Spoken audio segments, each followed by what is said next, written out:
Foodies Dirgahayu Indonesia ke-76. Nah, kita patut bangga nih ya karena soal warisan kuliner Indonesia memang juaranya. Gak cuma yang kekinian, beragam kudapan dengan rasa tempo dulu ternyata masih eksis loh sampai sekarang. Dan uniknya ada cerita-cerita bersejarah walaupun makanannya terkesan receh. Nah, jadi penasaran kan? Yuk kita klik satu-satu. Wah, kayaknya nih cocok nih. Ini namanya kue pukis. Nah, ini sekarang udah ada yang rasa coklat sama keju. Wih, pukis hangat emang gak pernah salah ya foodies. Aromanya yang gurih menggoda Rikas untuk segera icip-icip kelezatan kue khas dari Jawa Tengah ini.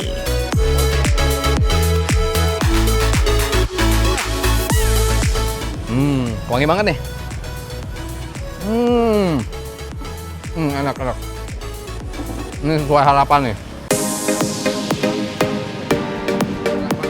Kue yang satu ini memang gak kaleng-kaleng. Kuenya lembut dengan cita rasa manis gurih dari adonannya. Berpadu ciamik nih dengan taburan keju yang berlimpah. Kalau diperhatikan ya, ukuran kue pukis jualannya Mas Ali ini juga lebih besar loh jika dibandingkan kue pukis pada umumnya.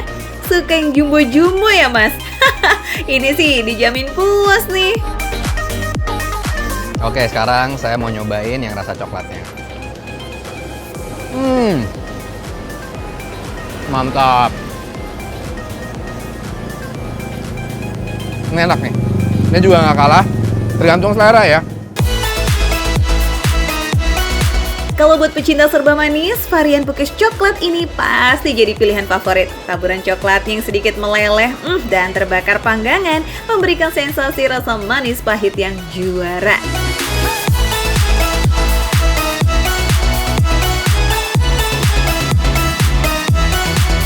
Adonan pukis terbuat dari campuran tepung terigu, telur, gula, dan pengembang kue. Sebelum adonan dituang, panaskan wajan cetakan aluminium sambil dioles dengan margarin, lalu diamkan selama 5 hingga 8 menit. Jika wajan sudah panas, tuangkan adonan. Meski terlihat mudah, ini ternyata tekniknya nggak bisa sembarangan loh foodies. Kecepatan dan takarannya harus tepat. Jika tidak, adonannya bisa gosong atau tidak mengembang dengan sempurna. Wah, nggak mau dong makan pukis yang bantet. Nggak enak itu sih.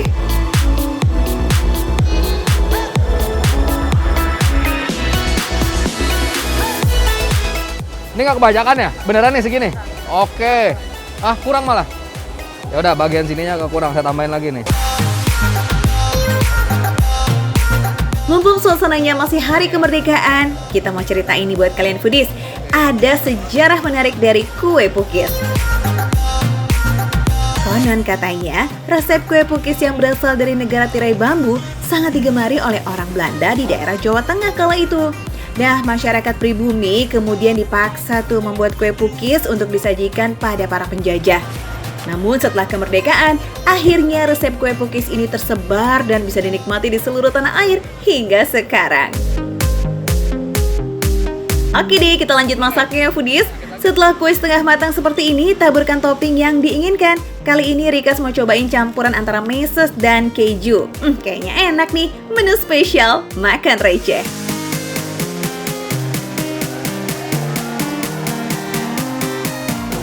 Wah, yang ini lengket, Mas.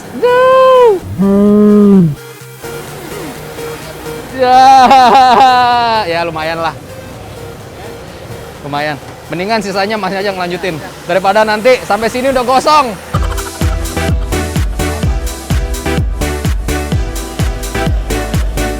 Ya, foodies, itu udah selesai. Tapi sebenarnya kalau habis makan yang manis-manis itu, pasti tenggorokannya itu bawaannya langsung kering. Tapi beruntung, sebelah saya ini ada nih, ada air tebu yang sudah siap sedia menunggu. Oke.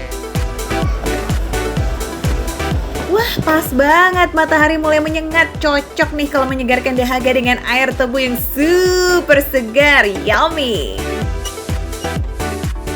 Kalau satu gelas gitu butuh berapa potongan ginian biasanya?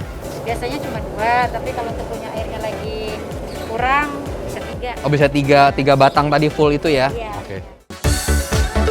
Sebelum hadirnya mesin penggiling tebu, kisahnya dulu nih foodies, masyarakat zaman dulu mengambil air sari tebu dengan cara memukul-mukul batang tebu dan memerasnya menggunakan tangan. Wah, kalau gitu sih sambil jualan bisa sekalian olahraga ya. Canda. Tuh. Kayak apa? Kayak makanan panda. Manis tuh. Kayak ada serat-seratnya gini. Rasain di sininya. Manis banget.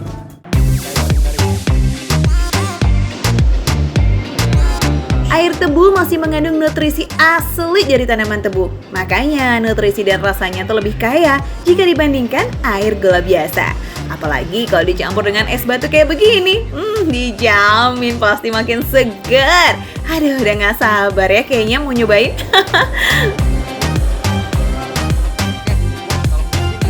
Nah, tapi sebelum itu kita bakalan cari satu jajanan lagi. Oke, lanjut. Belum puas, Rikas masih mau cari satu jajanan lagi nih Foodies. Ayo, ada yang bisa tebak gak? Apalagi ya jajanan Rikas selanjutnya? Masih hangat atau enggak? Oh gitu, lagi mau masak yang satu lagi ya? Nah, ini kayaknya kue cucur, saya mau coba nih. Pengen lihat, mungkin juga bisa ngebantu nih masaknya. Ayo kita ke belakang. Kue cucur, ini merupakan pilihan yang tepat nih sebagai kudapan pagi atau sore hari kayak sekarang ya, sambil nonton makan receh. Teksturnya yang padat dan empuk ini bukan hanya lazis Foodies, tapi pastinya juga mengenyangkan. Cara membuatnya nggak terlalu sulit kok. Pertama, cairkan dulu gula merah atau gula jawanya ya. Nah, sambil menunggu, campurkan tepung terigu, tepung beras, gula pasir, dan juga air. Aduk hingga rata.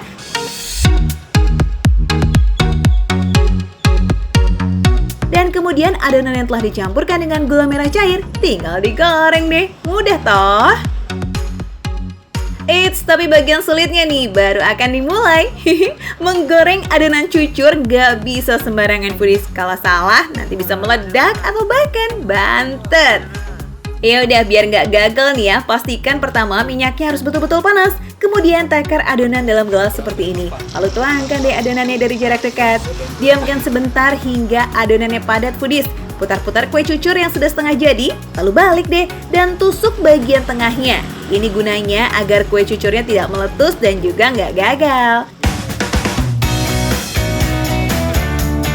Nah, kalau sudah kuning kecoklatan seperti ini, tandanya kue cucur hangat udah siap buat disajikan. Yang keju campur coklat. Nah, karena buatan sendiri, toppingnya itu jadi meriah banget tadi. Tambah-tambahin. Jadi rasa kejunya benar-benar berasa banget.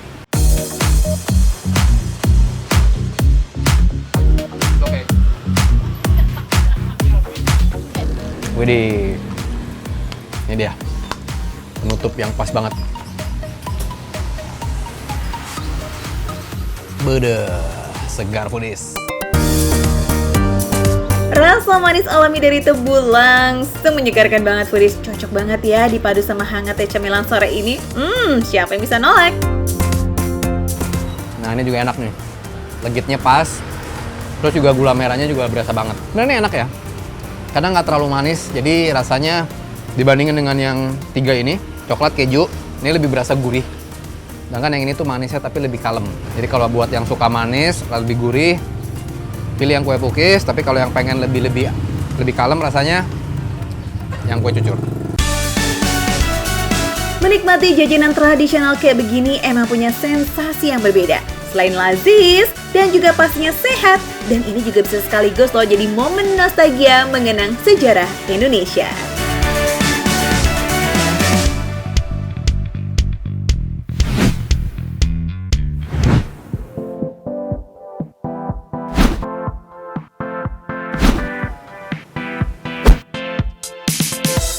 Sore Foodies, kali ini Rico Ferald bakal ngajakin kalian kulineran di kawasan Jembatan Besi Raya Tambora, Jakarta Barat.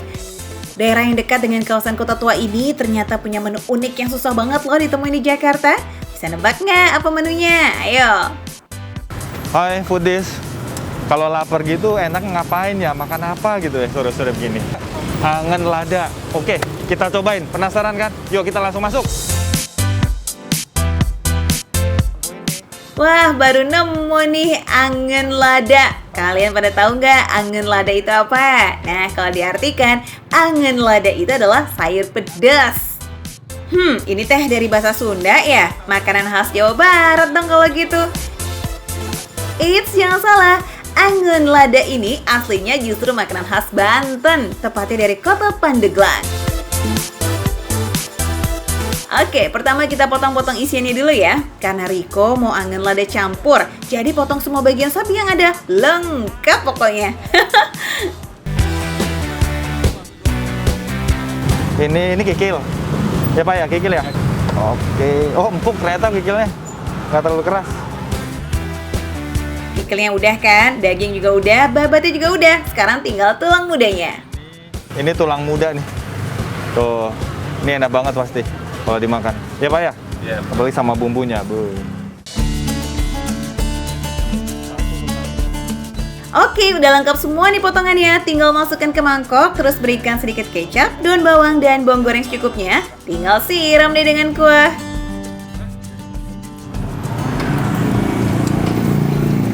Oh, ini dia yang kita cari-cari. Angen lada.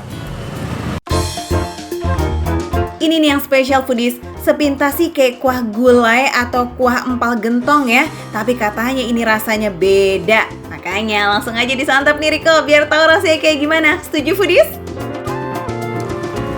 Cobain ya, semoga aja enak. Tapi dari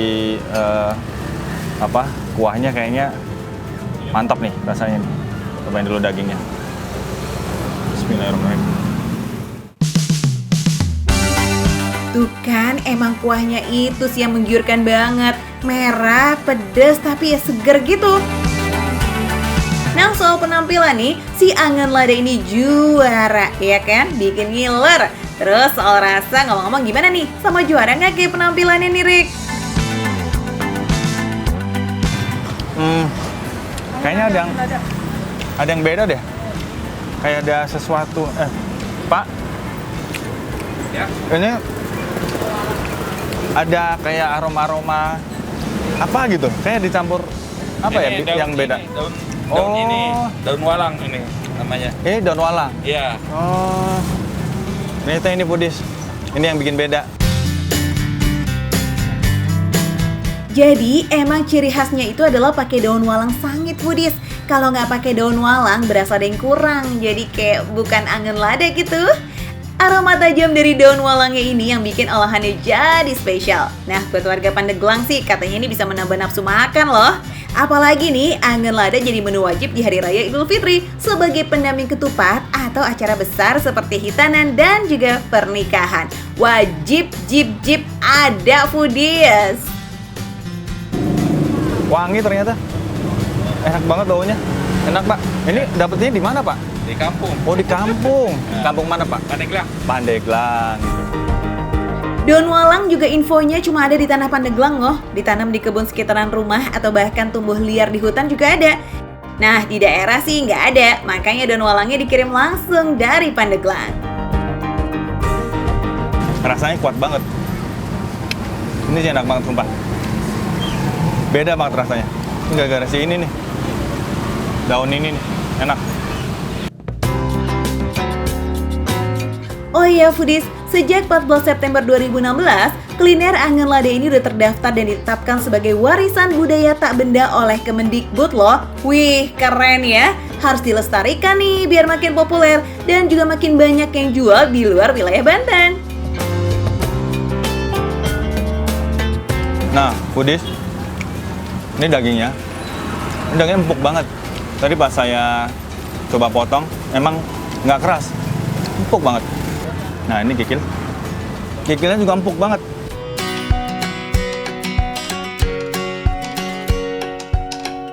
Kuahnya mantap, isiannya juga nggak kalah mantap. Riko bisa banget nih bikin kita penasaran nih foodies. Ya udah cus yuk, kita mampir aja ke sini ya.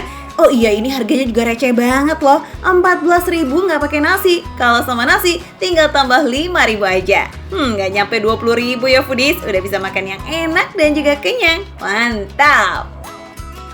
Harganya nggak mahal. Hanya 14.000. Receh kan, Fudis? Receh banget kan? Receh. Makannya receh emang, harganya receh, tapi rasanya nggak recehan. Mantap.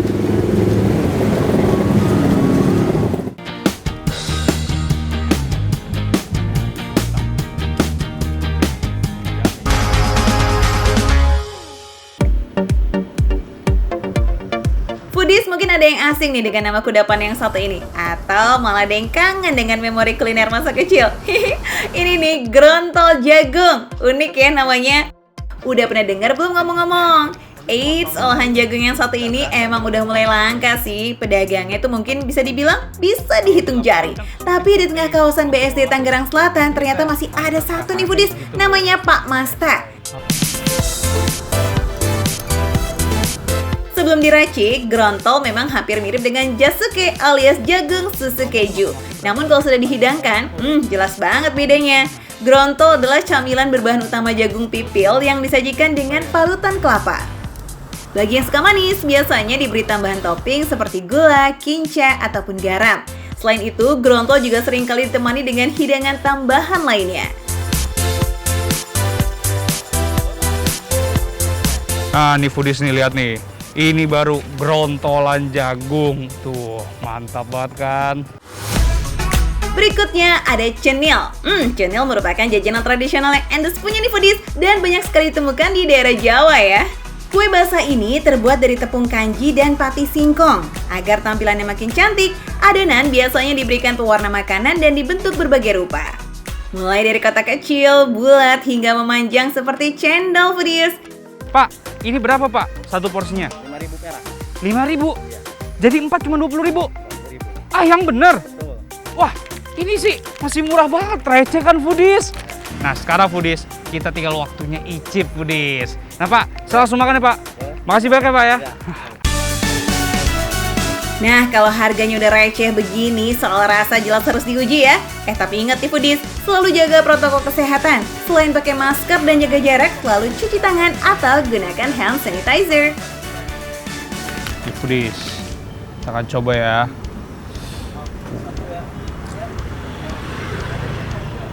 Ini selain dia ngasih rasa yang cukup, ada kayak rasa segernya gitu loh. Unik ya Aci ya? Kayak ada rasa segernya, terus juga kelapa sama gulanya juga ngasih rasa tambahan buat si cendil ini, Aci ini. Wih, adonan cenilnya pas banget ya. Rasanya kenyal-kenyal manis, serta dibalut gurih khas kelapa parutnya. Lalu ada juga krenyes-krenyes dari gula pasir yang masih utuh. Mantul! Nah Foodies, ini kita lanjutkan ya. Ini yang gengshotnya nih, ini dari singkong. Jadi dia singkongnya teksturnya bukan kayak singkong yang rebus biasa no. Bisa lihat ya. Dia kayak ada shiny-shiny-nya gitu nih. Kenapa ya?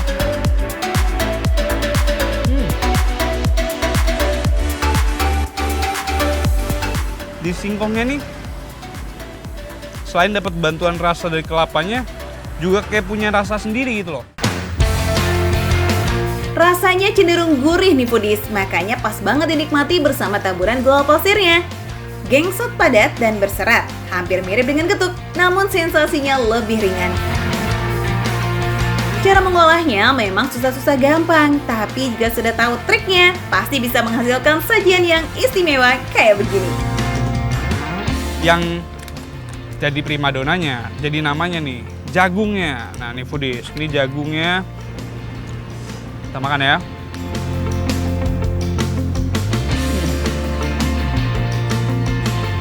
Manis khas kelapa, dibantu dengan kasih gulanya juga sama jagungnya, bikin nih jagung bener-bener mantep banget. Sensasi makan grontol jagung tuh emang berbeda ya dengan jagung kukus biasa. Jagung yang sudah diolah beberapa kali ini terasa padat dan legit banget. Jagungnya sendiri terasa hambar sih, tapi dengan tambahan kelapa dan gula, jadi kayak gurih manis gitu Foodies. Gula yang diaduknya ini mulai mencair, jadi manisnya tuh meresap ke dalam pipil jagungnya. Lazat.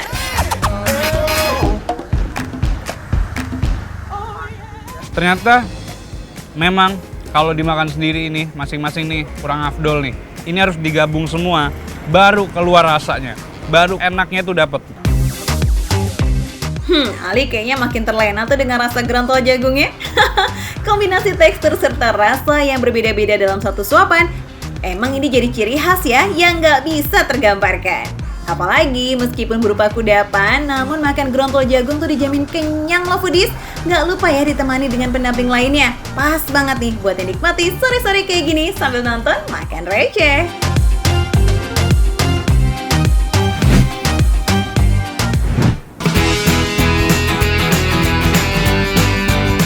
Foodies, asik ya kita kulineran sambil belajar sejarah. Kan pas lagi 17 Agustus. Oke, semangat, kita lanjut lagi ya. Nah, Foodies, kalian tau nggak? Faktanya nggak sedikit loh warisan kuliner di ibu kota yang jadi saksi perjalanan panjang menuju Indonesia Merdeka. Salah satunya di toko roti Maison Weiner nih, yang dulunya bernama Bengkel Kue.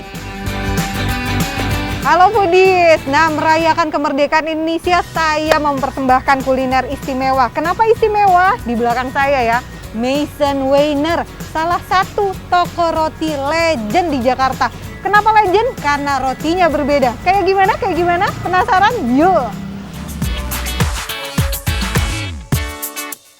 Didirikan oleh Nyonya Gem pada tahun 36, artinya nih sudah lebih dari 80 tahun jualan loh Foodies. Waduh, kurang legend gimana coba? Gak heran ya kalau toko ini menyandang sebutan sebagai salah satu toko legendaris di ibu kota. Awalnya, Nyonya Gem sering diminta untuk membuat kue dan roti oleh orang Belanda yang ada di Jakarta. Hingga akhirnya Nyonya Gem membuka toko bakerynya sendiri. Yang saya bilang istimewa ini signature-nya dari Maison Weiner. Ini ya Bu Sana ya? Iya. Saya bilangnya sourdough atau sourdough. Nih, saya pegang ya Bu, izin satu nih Bu. Tuh, bentuk rotinya memang agak berbeda dibandingkan dengan roti umum yang biasanya saya lihat di toko-toko. Ini memang roti khas Eropa ya Ibu? Iya, roti Eropa. Tuh. Dipercaya untuk meneruskan kedai roti, mereka pun memastikan roti sesuai resep asli yang turun-temurun. Yap, roti-roti klasik khas Eropa ini masih tetap sama bahan dan cara bikinnya sampai sekarang, Foodies. Foodies, tulisannya susah banget dibacanya. Pain au levain au levain au cereal. Ini memang masih mempertahankan pakai bahasa Belanda, Bu? Iya. Oke, terus ini ada yang walnut Cranberry sama ini cheese cranberry, ini cheese smoked beef, ada coklat almond, ini walnut. Inilah dapur asli yang dipakai untuk bikin roti sourdough sejak zaman Belanda, Foodies. Hampir sepanjang hari ini selama toko buka, bagian dapurnya itu terus bikin macam-macam roti. Foodies, ini Bu Shana lagi nimbang adonan cheese cranberry. Cheese cranberry. Khusus buat roti sourdough, ini dibuat dari tepung yang sudah difermentasikan selama beberapa hari alias ragi alami. Dan ini nggak pakai bahan kimia, Foodies. Terus roti ini juga nggak pakai telur dan mentega loh. Makanya nggak heran jadi lebih kenyang dan juga sehat. Wah, yang mau diet bisa banget nih ya. Oke. Jadi bentuknya sederhana Foodies, nggak ribet-ribet nih kalau yang versi sourdough. Ini masnya lagi bentuk cranberry-nya tuh karena memang nanti jadinya bulat ya Bu Shana ya. Bulat tuh, begini bentuknya. Setelah adonan rotinya ditimbang, lanjut dibentuk sesuai jenis roti.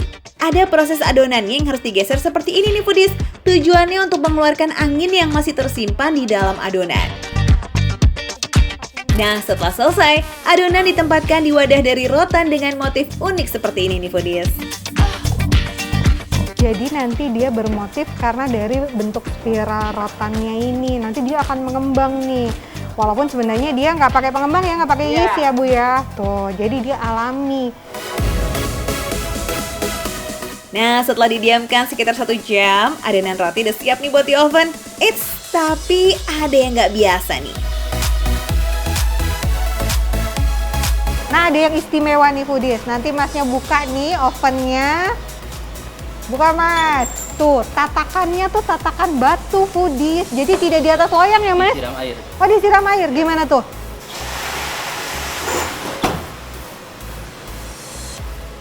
Keren banget ya, saya amazed loh. Luar biasa. Unik ya cara panggangnya. Tatakan batu berfungsi menyimpan panas foodies. Sedangkan siraman air ini tujuannya untuk menaikkan panas ke bagian atas adonan roti sourdough supaya matangnya merata. Mantap unik banget ya.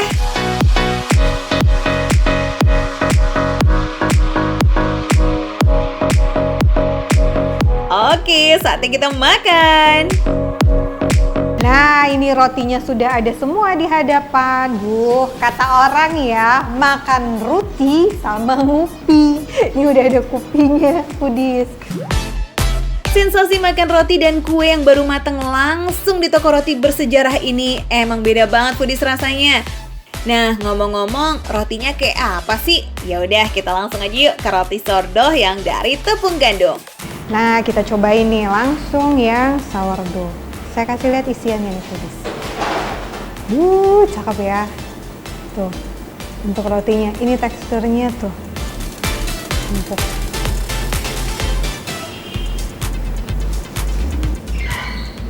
Emang ini berbeda dengan roti umum yang biasanya saya makan. Kalau yang roti biasa itu kan memang dominan manis ya. Kalau ini memang rasa manisnya tidak terlalu kuat. Tapi ini adalah roti yang menyehatkan. Luar biasa nih, roti asli dari zaman dulu Maison Weiner buka tahun 1936. Sourdough di Maison Weiner ini punya rasa plain khas dari tepung gandum. Makanya nggak heran warna roti sourdough ini juga unik ya. Tapi jangan salah loh, roti ini punya tekstur yang empuk dengan perpaduan isian cranberry dan keju yang nendang habis rasanya. Nah, kalau kue Belandanya nih, sosis Bruder. Ini kayak apa sih? Gimana sih rasanya?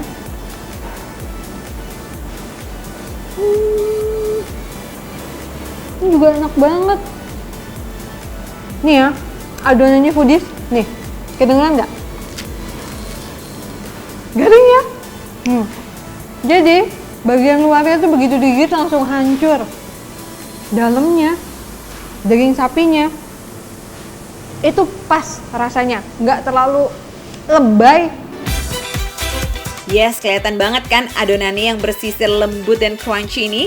Apalagi dipadu dengan isian daging sapi yang melting gitu begitu masuk mulut.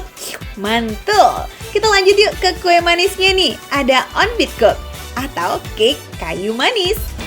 Tuh. Aduh, harum banget.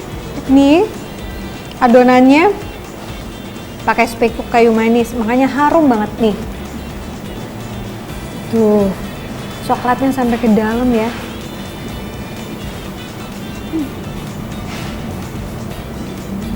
Dia adonannya tadi benar sesuai kata Bu Chana. Yang istimewa kalau roti ini, on-becook ini sebenarnya di toko-toko roti jadul gitu, yang lain juga ada. Cuman yang membedakan kalau di sini itu katanya kering banget. Saya suka banget nih potongan kacang almond. Nah, ada kismisnya. Enak banget.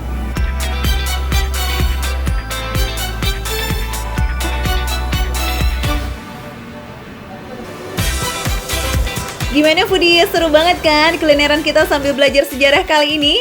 Makanya seperti kata Bung Karno, jas merah jangan sekali-kali melupakan sejarah. Siapa bilang kuliner jadul rasanya kalah lazis sama yang kekinian? Makanya kamu harus cobain ya yang satu ini.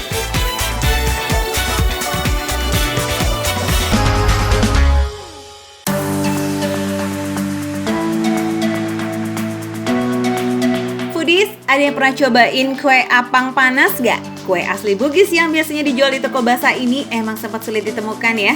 Tapi tren retro dalam dunia kuliner bikin olahan jadul ini udah mulai ngetren lagi loh sekarang. Iya. Warung spesialis kue apang panas yang jualan di wilayah Bekasi nih contohnya. Walau jualannya cuma satu jenis, tapi cepet banget ini habisnya. Wah, ini sih harus disidak ya. Foodies, buat yang kangen jajanan daerah ini kebetulan aku udah ada di depan kue apang panas atau di sini lebih dikenal dengan kue apem. Nah, kue ini asli dari Bugis Makassar. Ayo langsung kita samperin aja yuk. Foodies, karena nama kue apang panas belum terlalu dikenal warga di sini, jadi masyarakat sekitar lebih mengenal kue ini dengan kue apem Makassar. Kue apang panas ini murah meriah Foodies, cukup 2.000 aja per potongnya. Receh pakai banget ya kan? Makanya cepet banget habisnya. Namanya juga warga plus 62, gercep udah kalau udah yang ngeliat murah meriah kayak begini, apalagi lazis. Nah Foodies, karena lagi habis kita bikin sendiri ya. Kalau bikin sendiri gini dapat potongan harga Pak? Canda Pak. Berhubung udah kehabisan, jadi sekalian kita bikin aja ya. Jadi kan kita bisa belajar, iya kan? Caranya sih gampang banget karena adonannya udah siap. Tuangkan adonan ini ke cetakan kuenya ya Foodies. Satu panci kukus ini bisa muat sampai 40 cetakan loh. Dan dalam satu cetakan ini bisa jadi 2 potong kue apang, dan jadi dalam satu kukusan bisa bikin 80 kue apang panas.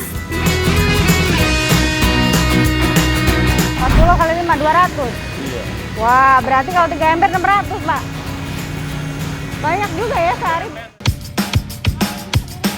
Tuang adonannya juga harus hati-hati Foodies, jangan sampai luber, karena kalau luber nanti kuenya jadi nggak cantik alias belepetan.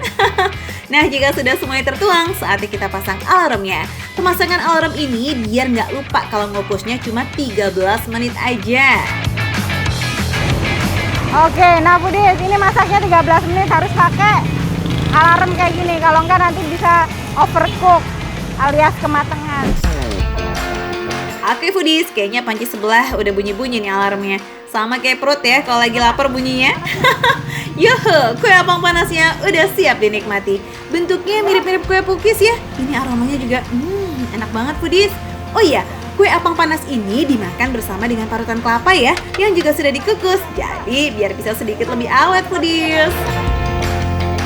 Nah Foodies, ini kue apang panas, namanya juga apang panas ya, jadi enaknya dimakannya pas panas-panas kayak gini. Ini makanya dia dikasih parutan kelapa Foodies. Cobain ya Foodies.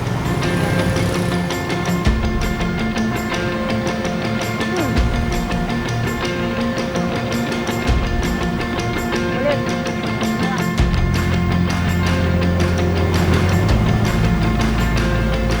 Jadi manisnya dia tuh pas, terus nih ya, dia tuh nih lembut, terus apalagi kalau anget-anget gini, aduh ini enak banget Foodies, makan sore-sore kayak gini Foodies. Duh, kayak di kampung rasanya Foodies.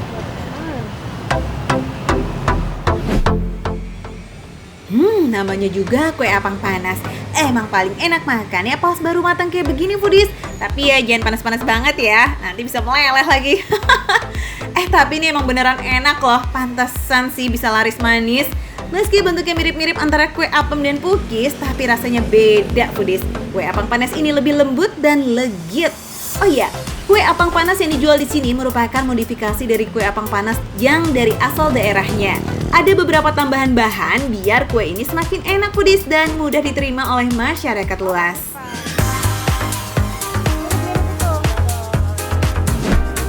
Foodies, ini ya, kapan lagi ya? 2.000 bisa bikin perut kenyang. Udah enak, legit, kenyang. Cukup 2.000 aja. Di sini makan receh, harga receh, tapi rasanya Foodies nggak recehan.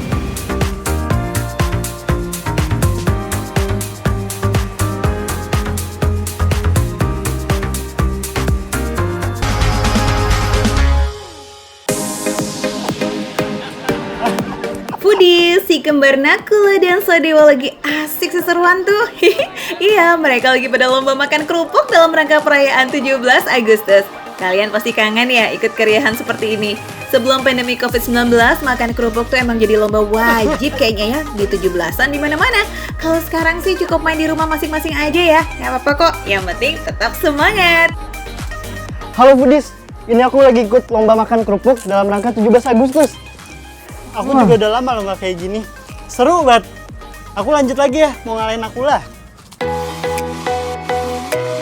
Tahu nggak Foodies, lomba makan kerupuk tuh ternyata udah ada sejak tahun 50 loh. Wah, udah lama banget ya. Bahkan nih idenya datang dari Bung Karno, bapak proklamasi kita.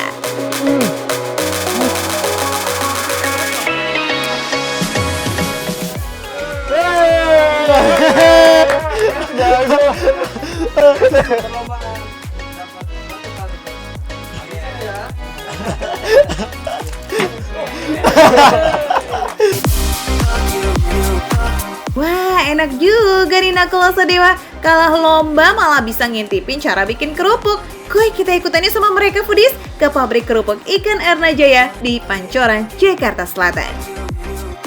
Prosesnya udah banyak memakai mesin nih foodies, jadi lebih cepat dan juga bersih ya. Pertama, panaskan tepung aici, air, garam, dan ikan ke dalam wajan yang besar hingga tercampur rata.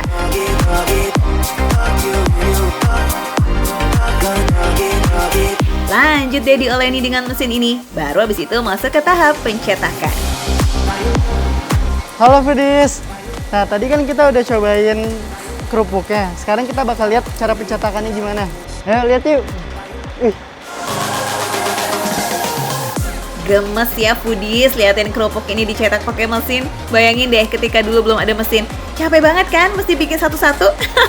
Ini nih kenapa kerupuk putih disebut juga kerupuk uyel, karena bentuknya yang keriting menyerupai mie. teksturnya lembut banget tuh. Ini kayak mie. Nah, ini tuh harus cepat foodies, karena kalau lambat dia bakal ketiban sama mesinnya sendiri. Maklum lah, kita kan masih pemula. Kalau masih udah jago-jago banget.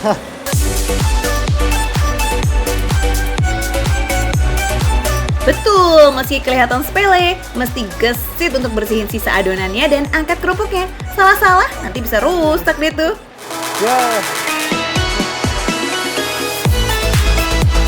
Selesai dicetak, kerupuk uyel lanjut dikukus ya foodies. Butuh waktu sekitar 15 menit sampai kerupuknya matang.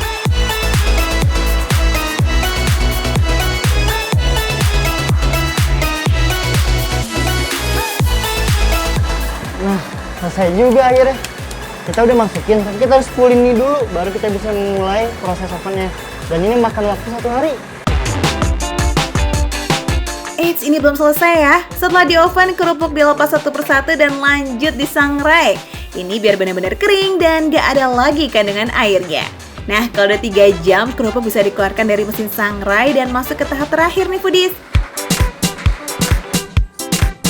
Wajan buat gorengnya super gede.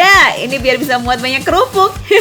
Menggoreng kerupuk emang baiknya pakai penggorengan yang cekung dengan minyak yang banyak ya foodies, biar kerupuknya tuh mekarnya sempurna.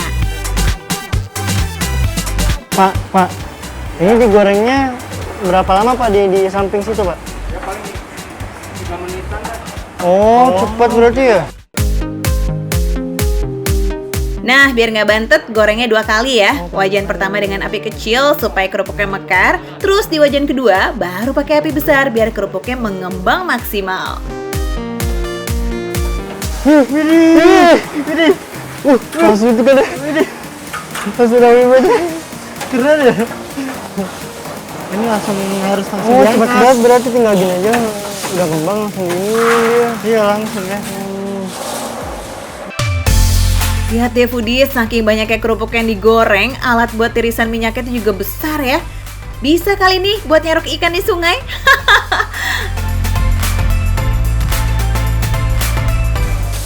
Ini diangkatnya harus cepet-cepet foodies, kalau enggak bisa gosong. Judulnya sih cuman menggoreng, tapi kalau nggak ahli, bisa-bisa gosong semua nanti kerupuknya. Sip, kerupuknya udah pada mateng, wanginya udah enak banget nih foodies. Nih foodies, kita taburin daun bawangnya. Harus rata ya. Nah, aku baru tahu nih terakhir ternyata harus dikasih daun bawang dulu. Baru tahu juga ya foodies, kalau ngasih daun bawangnya justru pas kerupuknya udah matang. Ini tujuannya biar rasa dan wanginya itu tetap kuat sampai ke pembeli. Enak banget.